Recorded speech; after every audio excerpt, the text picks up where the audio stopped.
이어서 프라임 인사이트 시작합니다. 자, 이번 시간에는 오늘 가장 핫한 경제 이슈를 전문가와 함께 정리 분석해보는 시간 가질 텐데요. 오늘도 차영주 와이즈 경제연구소장과 함께합니다. 소장님 모셔보겠습니다. 안녕하세요. 안녕하십니까. 네. 네, 오늘도 다양한 이슈 점검해 주실 텐데요. 이 첫 번째로 FOMC 금리 결정과 함께 여러 가지 이슈 한번 논의해 보도록 하겠습니다. 자, 뉴욕 증시 흐름이 FOMC 이후에 좀 견조합니다. 자, 미국 증시 좋은 흐름은 이제 국내 증시도 커플링 현상을 나타내면서 좀 긍정적으로 작용하기 때문에 우리 증시에 매우 중요해 보입니다. 자, 이런 긍정적 흐름 속 특히 빅테크 기업에 관심이 고조되고 있는 상황인데요. 메타가 호실적을 좀 발표한 이후에 급등을 했습니다. 그런데 아쉽게도 애플은 저조한 실적을 발표하면서 현재 시간의 장에서 하락세를 나타내고 있는 상황입니다. 자, 이 미국의 이 기술 성장주 이 상승에 좀 금리 효과가 좀 작용되고 있다라는 시각도 있는데 이 실적과 금리 이 둘 중에 어디에 방점을 찍어야 하는지 궁금합니다. 예, 우리가 이제 잘 아시다시피 미국의 FOMC가 이제 목요일 아침이었죠. 우리가 네. 확인한 게 25bp 금리 인상을 했습니다. 이 부분에 대해서는 특별히 이견이 없었고, 혹자들은 정말 가장 재미없는 연준이었다라고 이제 표현할 정도였었죠. 항상 저희가 이제 얘기하는 것이 파월 의장이 어떠한 생각을 갖고 있고, 그다음에 이 파월 의장의 생각을 갖고 있다라는 것은 역설적으로 FOMC 위원들께서 앞으로 금리 정책을 어떻게 끌고 갈 것인가 이 부분에 이제 우리가 초점을 맞추는 거 아니겠습니까? 역시 파월 의장의 기자회견과 동시에 몇몇 의견들이 나오면서 뉴욕 증시가 가파른 상승 흐름을 나타냈고 오늘 새벽에 끝난 뉴욕 증시 같은 경우도 나름대로 좀 이틀 연속 강한 흐름을 나타내면서 이번 FOMC 회의 결과에 시장 참여자들은 상당히 좀 만족해하는 그런 부분들이다라고 말씀드릴 수가 있겠죠. 가장 중요한 것은 추가로 금리 인상한다라는 부분들이 바뀐 건 없습니다. 근데 우리가 연준이 계속해서 그 추가로 금리 인상을 한다라는 부분들을 더 올려왔었습니다만 이번에는 12월 달에 발표한 내용과 크게 다르지 않다라는 거. 그러면 결국 시장도 더 이상 금리를 올리지 말아라 얘기하고 있는데 연준은 올리겠다라고 했는데 이제는 더 이상 올리지 않겠다라는 어느 정도의 합의가 까지 이루어졌다라고 보는 거죠. 다르게 표현한다라면 시장이 바라보는 거와 연준이 바라보는 시각이 이제 거의 일치하게 됐다. 이러면서 안도랠리가 펼쳐졌다라고 좀 말씀드릴 수가 있겠죠. 여기에 이제 나스닥의 이제 지수를 끌어올린 게 이제 메타의 실적 호조죠. 메타라는 것이 얼마 전만 하더라도 이제 우리가 페이스북을 메타가 네네. 이름이 바뀐 거죠. 네네. 이 메타가 호실적을 발표하면서 주가가 상당히 좀 긍정적이었습니다. 여기에 이제 더 덧붙인 게 한 해 매출 규모에 달하는 400억 달러의 자사주 매입 소식이었죠. 이게 이제 기름을 부었다라고 말씀을 드릴 수가 있겠습니다. 미국의 자사주 매입은 우리나라와 좀 다릅니다. 우리나라는 자사주 매입과 신탁이 있고요. 자사주 매입 같은 경우는 한다 하더라도 실질적으로 소각으로 이루어지는 경우는 거의 없습니다. 하지만 미국은 자사주 매입은 거의 소각으로 이루어지기 때문에 유통 주식수가 줄어들게 되는 거죠. 유통 주식수가 줄어들게 되면 주당 순이익, 즉 EPS가 올라가는 효과를 나타내기 때문에 주식시장에 있어서는 매우 긍정적이다라고 좀 말씀드릴 수가 있겠죠.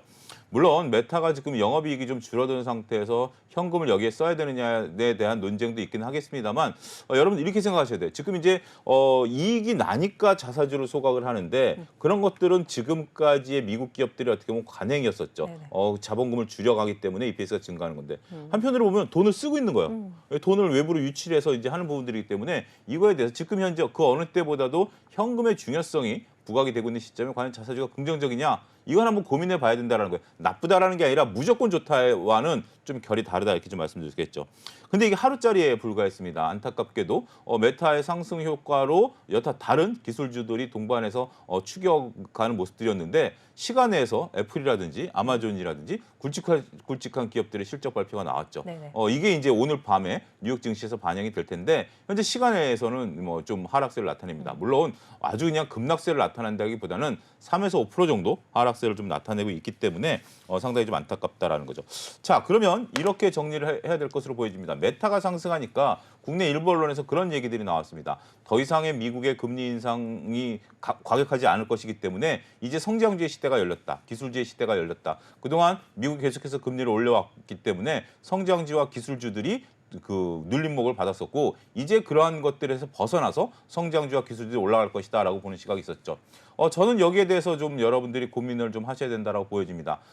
뭐 금리에 따라서 성장주의 이익이 변하는 건 사실입니다만 금리가 올라가기 때문에 그동안 성장주가 억눌렸다? 이 도식은 바로 받아들이기 어렵죠. 미국이 지금 금리를 여기서 더 이상 안 올리겠다라는 거 아니지 않습니까? 두어 차례라고 현재 지금 그 우리나라로 번역하면 그런 정도이기 때문에 아직까지 금리를 올리겠다라는 얘기예요. 5%대 초반까지 금리를 올리겠다라는 건데 여기서 그 성장주와 기술주들이 올라가는 것을 그런 도식으로 보기는 어렵겠죠. 자, 제가 이렇게 말씀드릴 수 있는 요지는 메타와 애플의 실적 차이에 있었습니다. 메타가 올라간 것은 실적과 자사주 효과였고요. 애플이 빠진 것은 실적이 악화됐다라는 거죠. 애플 실적에서 상당히 안타까운 것은 아이폰 판매량이 급감했다라는 겁니다. 물론 중국 핑계를 대고 글로벌 핑계를 대긴 합니다만 일단 회사는 그 물건이 안 팔리는 거죠. 자, 여러분들 자제분들이 성적이 나빴는데 뭐 갑자기 내가 감기가 걸려서 공부를 못했어요. 뭐 이거 감안해 줄 수는 있는 거죠. 하지만 그 성적은 영원히 남습니다. 네. 공부를 시험을 망쳐온 건 사실 아니겠습니까? 애플을 그렇게 봐야 되는 거라고 저는 보여지는 거죠. 이것을 최종적으로 정리하면 결국 우리가 이제 그동안에 금리에 너무 이렇게 좀 초점을 맞췄다라면 시장의 방향이 이제는 실적으로 변환됐다라고 좀 말씀드릴 수가 있겠죠. 시장은 뭐 모든 것을 한꺼번에 다 볼 수는 없습니다. 시장의 참여자들이 다 인간이기 때문에 이 하나를 보게 된다라면 다른 걸 놓치게 되는 거죠. 그동안 우리가 금리 인상에 대해서 포커스를 맞추다 보니까 실적에 대해서 그렇게 조금 관심이 좀 저조했던 것들이 사실이죠. 하지만 이제 금리에 대한 부분들은 올해 좀 명확해졌습니다. 한 두어 차례 정도 금리 인상을 한 이후에 더 이상 금리를 올리지 않고 그 터미널 금리 수준이 5.1% 수준이 고온 금리, 그러니까 꾸준히 유지되는 시점이 있을 것으로 보여지고 연준이 지속적으로 얘기하는 피벗은 올해 없다. 그렇다면 시장은 뭘 봐야죠? 결국 실적을 봐야 된다라고 말씀드릴 수가 있겠습니다. 자, 이제 국내에서 또 이런 것들이 올라가면서 오늘 네이버 카카오의 반등세가 좀 있었습니다. 특히 이제 네이버 같은 경우는 기관의 매수세가 들어왔고 카카오 같은 경우는 기관과 외국인들의 매수세가 동반 상승하는 모습들을 보였었죠. 그러면서 이제 성장주가 다시 되는 게 아니냐라는 부분들에 대한 얘기도 있었습니다. 그런데 네이버가 이제 올라간 것은 또 다른 재료가 붙었죠. 서치 GPT를 올 상반기에 상용화하겠다라는 발표가 있었기 때문에 그런 부분에 있어서의 관심세. 지금 현재 시장의 화두는 GPT 아니겠습니까? 네. 이런 것들 때문에 네이버가 좀 올라가는 현상들을 이해하셔야 될 것 같아요. 실적 가이던스로 본다라면 현재까지는 별로 좋지가 않죠. 하지만 새로운 테마화 편승돼서 올라갔다라는 측면 여러분들이 감안하셔야 현재의 주식시장 모습이 정확히 보이지 않을까 말씀드릴 수가 있겠습니다. 네, 이제 뉴욕 증시 금리 인상 단행은 했지만 이 파월 의장 이 금리 인상 완화에 대한 발언 때문에 뉴욕 증시 좀 반응하면서 견조한 모습 나타냈었습니다. 자, 그런데 특히 나스닥이 강한 흐름을 보이면서 여기에 기술 성장주들이 또 좋은 흐름을 나타냈는데요. 이 페이스북 모기업인 메타가 호실적을 좀 발표하면서 또 이에 따른 자사주 매입 소식에 주가가 급등을 했었습니다. 이에 따라서 이제 기술주에 대한 기대감이 좀 많았었는데 하지만 시간의 거래에서 애플 등의 실적이 좀 저조한 상황 나타내면서 좀 모두의 기대감이 좀 찬물을 끼얹는 듯 했습니다. 따라서 금리에 방점을 두기는 좀 어려워 보인다 이렇게 말씀해 주시면서 또 자녀들의 성적과 또 비유해 주시면서 좀 꼼꼼하게 분석을 해주셨습니다. 자, 성장주 개념보다는 아무래도 결국엔 실적이다 이렇게 강조를 해주신 바 있습니다. 자, 이번에는요 이 세계적인 석학 얘기를 좀 해보도록 하겠습니다. 자, 우리에게 유명한 투자자로 좀 알려졌는데요. 브릿지워터 어소시에이트 설립자인 레이 달리오 이 투자자가 그간 주식 투자의 필요성을 강조해 왔었습니다. 하지만 현금이 주식 채권보다 더 중요하다 이런 이야기를 또 다시 또 반대 의견을 좀 냈는데 이런 변화를 어떻게 봐야 될까요?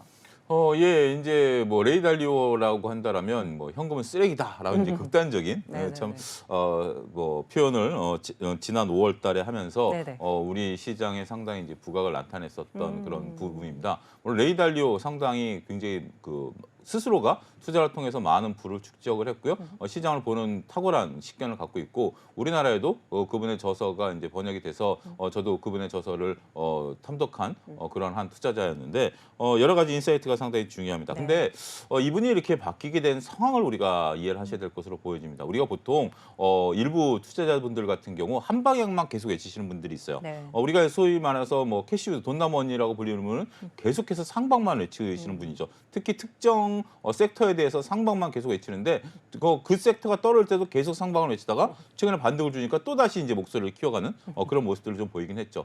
우리가 한쪽 방향만 보는 것도 나쁘다라는 건 아니지만 또 자칫 잘못하면 시장을 이랬다 저랬다 하면 또 말 바꾼다라고 또 이제 볼 수 있는 네. 여러 가지 측면이 있죠. 하지만 이런 레이 달리오 같이 실질적으로 주식시장에서 돈을 버셨던 분들이 왜 생각을 바꿨는지에 대해서는 우리가 한번 곰곰이 이를 추적 관찰할 필요는 있다라고 보여집니다. 우리가 이제 현금이 별로 좋지 않다라는 얘기들은 어떻게 보면 투자 이론에 나오는 아주 중요한 명제다라고 말씀드릴 수가 있겠습니다. 우리가 이제 돈이라는 화폐 명목 가치와 실질 가치의 차이점이다라고 말씀드릴 수가 있겠죠. 우리가 10,000원이라는 지폐를 갖고 있으면 이 10,000원은 명목 가치죠. 근데 만약에 금리가 한 해에 3%씩 올라간다라고 하면 이 10,000원의 가치는 3%씩 감소하는 거죠. 이거를 만약에 저축했을 때 우리가 2020년에 그랬죠. 저축을 했는데 이자가 뭐 1%도 안 되다 보니까 물가는 3%씩 올라가는데 그 이자는 1%다라고 한다면 2%씩 까먹고 있는 거죠. 네. 그렇기 때문에 명목 화폐 가치를 따지지 말고 실질 화폐 가치를 얻기 위해서는 투자에 나서야 된다라는 게 2020년 많은 동학개미 운동에 투자자분들이 참여할 수 있었던 동력이 됐었다라고 좀 말씀드릴 수가 있겠죠. 이분이 2022년 5월 달에 저희가 조금 전에 말씀드린 것처럼 과격한 발언을 하셨지만 네. 2022년 10월 달에 그러니까 5개월 만에 이 얘기를 조금 바꿨습니다. 물론 이제 트위터에 올렸던 내용이니까 구체적인 어떤 설명은 없었습니다만 현금 보유에 대해서 중립 의견으로 좀 돌아섰다라는 거죠. 2022년 10월이면 여러분들 한번 생각해 보시면 우리나라 기준으로 봤을 때 9월 달에 주가가 폭락했었던 정말 그때는 2,000선 깨고 내려가는 거 아니냐라는 논쟁이 네. 붙을 정도로 주식시장이 상당히 암울했었던 그런 시점이죠. 그럼 미국도 마찬가지였고요. 그런 시점에서 현금에 대해서 보유 비중, 그러니까 중립 의견으로 조금 지금은 현금이 더 중요할 수 있다라는 부분들을 피력했다는 거죠. 엊그제 CNBC 인터뷰에서 미국의 기준금리가 오르고 있는 상황에서 주식이나 채권 투자보다 현금 보유가 더 매력적이다라고 구체적으로 그것을 밝혔습니다. 그전에는 트위터를 통해서 얘기를 했었는데 네네. 이번에 CNBC 인터뷰를 통해서 이런 것들을 얘기했다라는 거죠. 그러면서 이제 설명을 하는 것이 지금 현재 고금리 상황이다라는 거죠. 자, 우리가 한 가지 명확히 봐야 되는 게 미국의 현재 기준금리 수준은 4.75죠. 곧 5%가 될 것으로 보여집니다. 네. 더 이상 올리지 않는다라는 게 호재라고 하지만 금리가 5%에 달한 거죠. 이런 상태라면 기업들의 자금 부담이 늘어날 수밖에 없다는 겁니다. 불과 1년 전만 하더라도 미국의 기업들은 이자에 대한 부담이 없었죠. 이젠 5%에 대한 부담이 생겼다라는 거죠. 그렇기 때문에 특히 기술주와 성장주 부분에 있어서 매력도가 감소한다는 겁니다. 이거는 투자 매력도죠. 자, 투자 매력도는 어떻게 우리가 계산을 할 수 있느냐라고 본다면 2020년에는 시중금리가 거의 제로 수준이었죠. 우리가 주식시장에서 투자자분들이 요구하는 요구 수익률은 뭐죠? 은행 이자보다 좀 더 받겠다라는 개념 아니겠습니까? 네네네. 은행 이자 플러스 알파가 투자자들이 요구하는 요구 수익률입니다. 근데 요구 수익률은 투자자마다 다르죠. 어떤 분들은 나는 은행 이자보다 조금만 더 받았으면 좋겠어. 한 3% 정도 더 받았으면 좋겠어. 어떤 분들은 무슨 소리야? 주식시장에서는 20% 이상 더 받아야 돼. 라고 하는 분들이 있기 때문에 공격성이 나타나는 거죠. 자, 이제 그 기준금리인, 그 기준점인 은행금리가 5%대까지 올라갔습니다. 그러면 똑같이 내가 추가 3%를 원하시는 분들은 2020년에는 주식 투자에서 3%만 수익이 나도 나는 만족한다 했어요. 근데 지금은 똑같이 3%면 이제 8%가 나와야 된다라는 거죠. 네. 이게 상당히 어려워졌다라는 거죠. 2020년만 하더라도 아무래도 기업의 우리가 이제 경기 상황 사이클이 상향 사이클이었기 때문에 3% 주식시장에서 뭐 가능성 있어라고 얘기하죠. 근데 지금은 주식시장이 다운 사이클이죠. 경기가 하강하는 국면에서 8% 수익을 내줘야 된다? 이거 쉽지 않다라는 거죠. 여기서 레이 달리오가 얘기하는 것은 성장주의 매력도가 감소했다라는 것은 성장 주식이 안 올라간다는 게 아니라 투자자 입장에서 성장 주식을 샀을 때 8%의 요구 수익률을 달성할 수 있는 주식이 과연 몇 개나 되겠냐라는 거죠. 그렇기 때문에 매력도가 떨어진다라는 게 레이 달리오의 본질적인 얘기다라고 좀 말씀드릴 수가 있겠죠.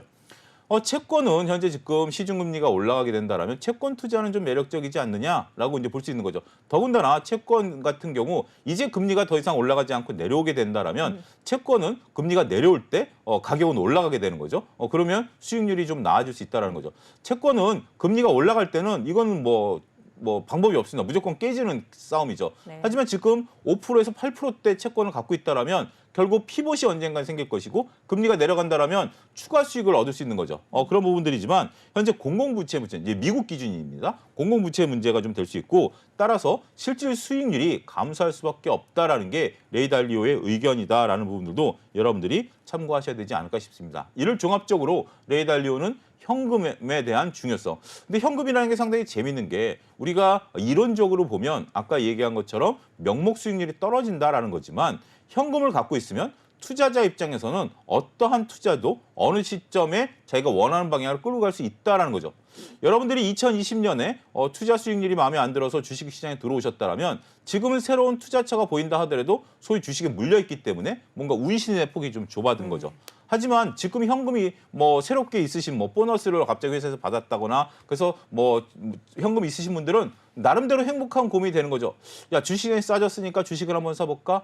부동산도 이제 바닥을 잡아가는 것 같은데 부동산 한번 사볼까? 이러한 선택지가 넓어질 수 있다는 겁니다. 이론적으로 무조건 현금이 들어오면 투자에 나서야 되는 게 아니라 현금을 활용해서 투자 수익률을 우리가 달성할 수 있는 그런 방안까지 끌고 갈 수 있다라고 말씀드릴 수가 있겠습니다. 마지막으로 레이 달리오는 CNBC 기자회견에서 미국의 경기 침체가 나쁜 침체는 아니다라고 선을 그었다라는 것은 향후 또다시 의견을 바꿀 가능성도 열어뒀다라고 말씀드릴 수가 있겠고 네. 투자는 적절한 시점에 적재적소에 하셔야 된다라는 기본적인 원칙을 레이 달리오께서 다시 한번 강조한 게 아니겠나 그렇게 설명을 드릴 수가 있겠습니다. 네, 이제 현금 보유보다 투자를 좀 강조한 것으로 좀 유명한 이 레이 달리오가 이 현금은 쓰레기다 이렇게 과격한 발언까지 했었는데 이 좀 의견을 좀 바꾼 이런 모습이 좀 눈에 띕니다. 최근에 CNBC 인터뷰에서 또 뭐 미국 기준금리가 오르고 있는 상황에서 현금 보유가 더 매력적이지 않나 이런 발언을 한 게 현재 눈에 띄는 상황인데요. 자, 하지만 투자자 입장에서 아무래도 수익률이 좀 중요하다 보니까 이 레이 달리오 입장이 실제 수익률이 좀 감소할 가능성이 크다 보니 관련 발언을 한 것으로 좀 풀이가 되고 있습니다. 자, 이제 주식시장, 국내 주식시장도 한번 훑어보도록 하겠습니다. 최근 국내 주식시장 흐름이 아주 좋습니다. 자, 바닥에서 반등을 좀 시연하고 또 다른 추가 반등을 좀 기대하고 있는 상황인데요. 자세히 그 속을 들여다보니까 외국인이 약 7조 가량을 매수를 했고요. 하지만 반면 개인들은 매도로 좀 일관을 하고 있는 상황입니다. 자, 시장이 오르는데 왜 개인들은 이렇게 주식 시장에서 빠져나가고 있는 걸까요? 예, 주식시장이 오르지만 뭐 주식시장이 올라간다라는 측면에 있어서는 상당히 뭐 우리가 긍정적이죠. 일단 지수 기준으로 봤을 때는 코스피 같은 경우 2,500선을 뚫어줘야 된다라는 약간의 지금 뭐 며칠 동안의 상황을 좀 지켜봐야 되고 코스닥 같은 경우는 750을 뚫어서 760까지 왔기 때문에 네네. 상대적으로 지금 코스닥이 강하기 때문에 특히 코스닥이 강하다는 것은 개인 투자자분들 비중이 높기 때문에 상당히 웃고 계실 거다라고 미루어 짐작을 하죠. 하지만 한편에서 지금 자금의 흐름들을 살펴본다라면 개인 투자자분들이 특히 이제 삼성전자 중심으로 외국인들의 매수에 자신들의 물량을 넘기면서 시장을 빠져나가고 있는 현상들이 목격이 되고 있다라는 것이 상당히 중요하죠. 자, 1월 달 이제 우리가 이제 2월 초니까 1월 달에 이제 데이터를 분석을 해보면 1월 달에 주식시장이 8.4% 상승했습니다. 굉장히 높은 수준의 그렇죠. 상승 효과를 나타냈다라는 거죠. 근데 자금 흐름을 보게 된다라면 외국인들은 6조 5천억을 샀고요. 그게 지금 2월까지 오면서 거의 7조까지 지금 늘어있는 상태이고 네네. 개인들은 5조 6천억의 순매도를 나타냈다라고 좀 말씀드릴 수가 있겠습니다. 그런데 개인들이 이제 5조 6천억을 판 거죠. 그럼 이 5조 6천억을 어떻게 했느냐? 이걸 가지고 다른 주식을 샀을 수도 있고요.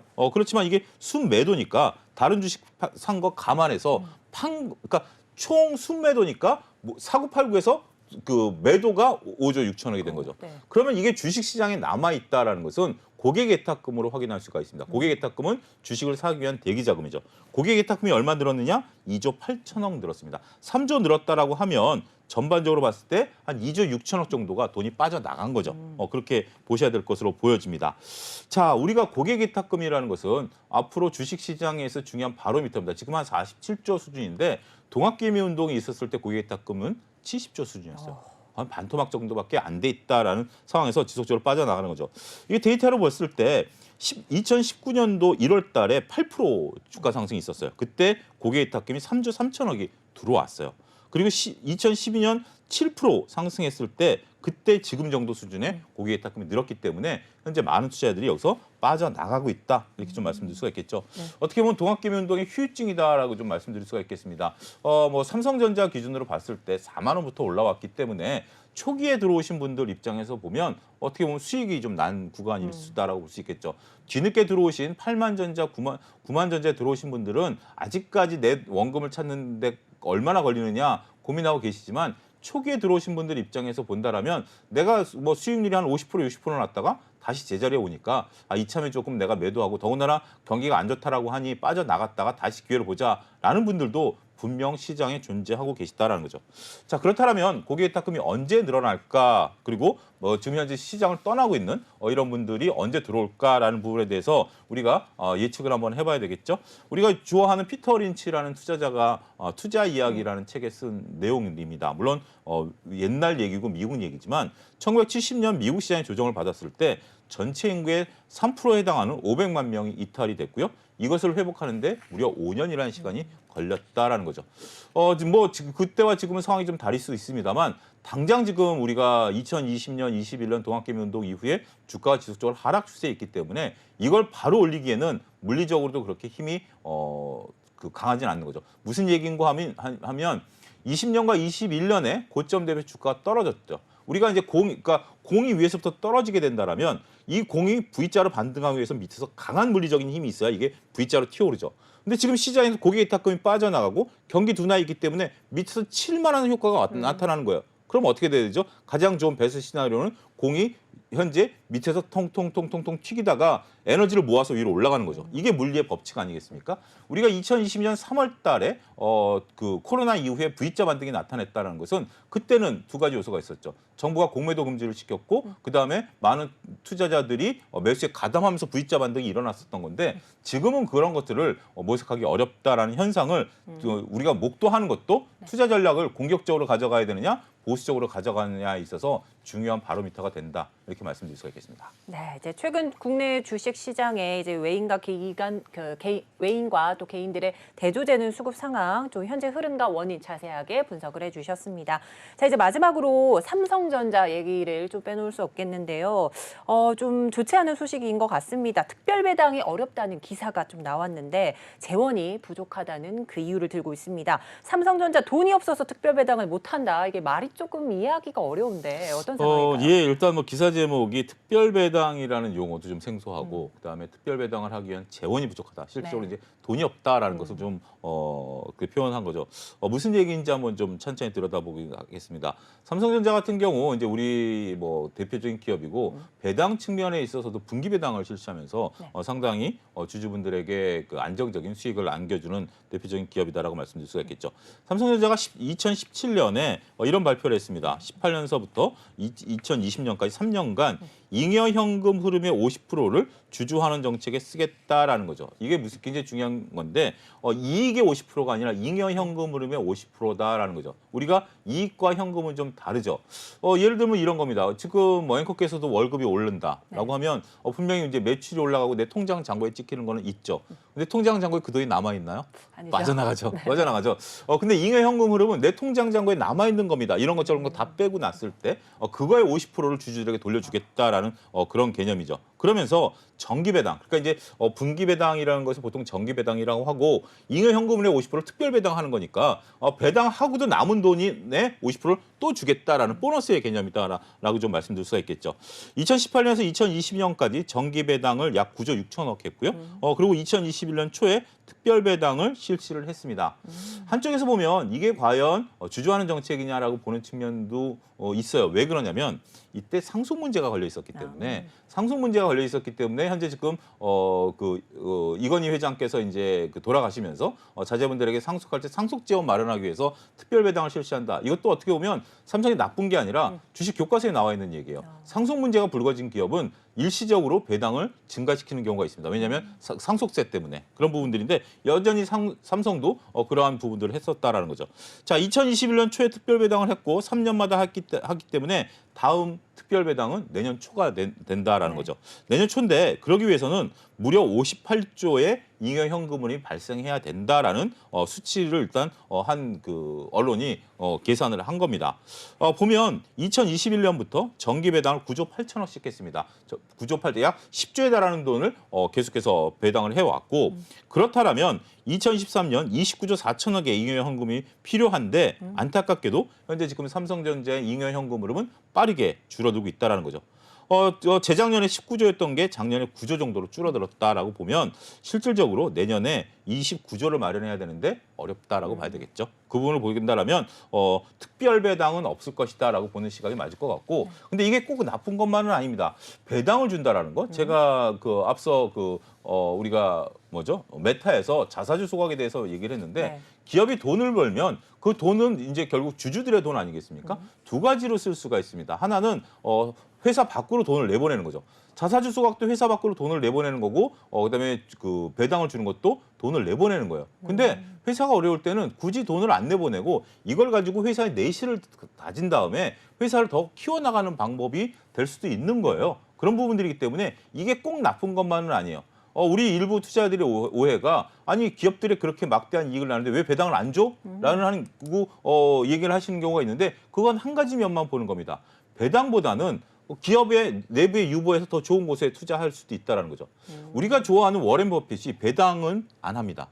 워렌 버핏의 버크셔 회사에는 그동안 배당을 단 한 차례도 실시하지 않았습니다. 네네. 일부 주주들께서 계속해서 왜 배당을 안 하느냐에 대해서 워렌 버핏은 주주서한, 그러니까 주주들에게 보내는 편지에서 명확히 수차례 밝혔습니다. 내가 당신들에게 배당을 줄 수 있다. 하지만 내가 당신들에게 현금을 줘서 현금을 받으면 우리가 어떡하죠? 그걸 또 투자를 한다든지 소비를 하지만 일단 투자 개념으로 보죠. 그 돈을 내가 다른 데 투자해서 투자 수익률을 내야 되는 거 아니겠습니까? 네네. 당신보다 내가 더 돈을 잘 불려줄 수 있으니 나는 배당을 안 하고 당신에게 줄 돈을 가지고 투자를 통해서 더 높은 투자 수익률을 내서 내 주가를 끌어올려주겠다라는 게 워렌 버핏의 대답이었습니다. 그렇게 본다면 우리는 지금 현재 삼성전자의 상황을 보면 오늘 같은 경우도 삼성전자가 이제 그 BMW와 그 차량용 반도체에 대한 공유 얘기가 나오면서 여러 가지 또 주식시장에 관련 뉴스를 쏟아내고 있습니다. 네. 최근에 삼성전자를 보면서 느낀 것이 우리가 이건희 회장이 되고 난 다음에 삼성전자가 지금 현재 갖고 있는 현금을 가지고 대여급 M&A를 하지 않겠느냐라는 기대감들이 작년에 있었어요. 근데 지금 삼성전자가 아직까지 대여급 M&A에 대한 발표는 없고 소규모 M&A라든지 소규모 투자에 대한 얘기들은 계속 해오고 있지 않습니까? 우리가 뭐 로봇에 투자한다, 인공지능에 투자한다, 원격 의료에 투자한다, 이번에 또 자동차에 투자한다. 이런 내용들이 나오면서 삼성이 뭔가 새로운 미래 먹거리를 찾기 위한 노력들을 지속적으로 하고 있다라는 측면에서 보면 뭐 아쉽게도 특별 배당이 없다. 이건 여러분들께서 그냥 인정하시고 삼성이 이러한 투자를 통해서 정말 지금 많은 투자들이 원하는 7만 전자, 8만 전자까지 갈 수 있는 네. 기반을 마련하는 토대가 되면 더 좋지 않겠는가 이렇게 말씀드릴 수가 있겠습니다. 자, 그러면 소장님은 향후 삼성전자 7만 전자, 8만 전자 간다고 보시나요? 저는 단기적으로는 솔직히 좀 어렵다라고 봅니다. 왜냐하면 삼성전자의 주가는 반도체 흐름에 달려 있는 상황이다라는 것들을 봐야 되겠고 두 가지 논리예요. 첫 번째는 반도체 부분이 살아나는 걸 확인할 때까지 좀 어렵다라는 것들이고요. 7만 전자, 특히 8만 전자 이후의 매물대는 개인 투자 비중이 높습니다. 개인 투자 비중이 높은데 이 개인 투자 비중이 높다라는 것은 역설적으로 투자하기가 이제 그 펀드 쪽에서 투자하기가 쉽지 않다라는 그런 부분들까지 좀 감안해서 말씀드리도록 하겠습니다. 네. 자, 이렇게 해서 삼성전자 특별 배당과 관련된 자세한 분석 도와주셨습니다. 오늘 말씀 여기까지 듣도록 하겠습니다. 오늘 차영주 와이즈 경제연구소장과 함께했습니다. 감사드립니다. 감사합니다.